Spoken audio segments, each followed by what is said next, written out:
How did MLK's Chicago Freedom Movement change civil rights?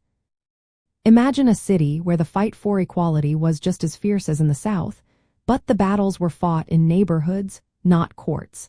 That's what Martin Luther King Jr. faced when he took his civil rights efforts to Chicago. This movement marked a turning point by shifting the focus from Southern segregation to Northern urban discrimination. It showed that racism was not just a Southern problem but a nationwide issue. King and his Southern Christian Leadership Conference moved to Chicago in 1966 to confront de facto segregation, which meant segregation caused by social and economic practices, not laws. They teamed up with local groups to fight poor housing, unfair real estate practices, and unequal schools in Black neighborhoods, especially on the West Side.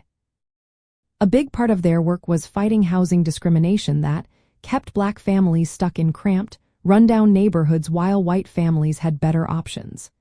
They organized marches, rent strikes, and boycotts against banks and real estate companies that refused to rent or sell homes to Black people.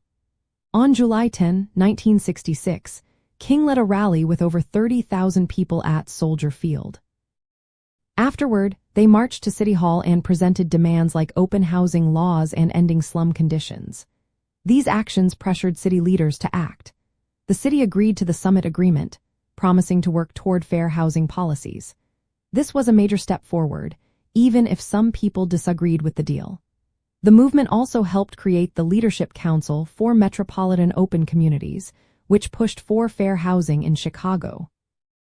Their efforts contributed to the passing of the Federal Fair Housing Act of 1968, which aimed to stop discrimination nationwide. They also started testing for violations of fair housing laws, a method still used today. Beyond housing, the movement expanded the civil rights fight to include economic justice and urban renewal.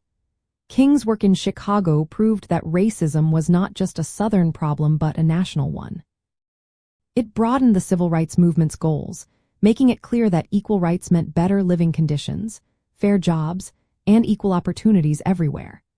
In the end, the Chicago Freedom Movement changed civil rights by exposing Northern segregation, pushing for fair housing laws, and showing that the fight for equality must include city life and economic fairness.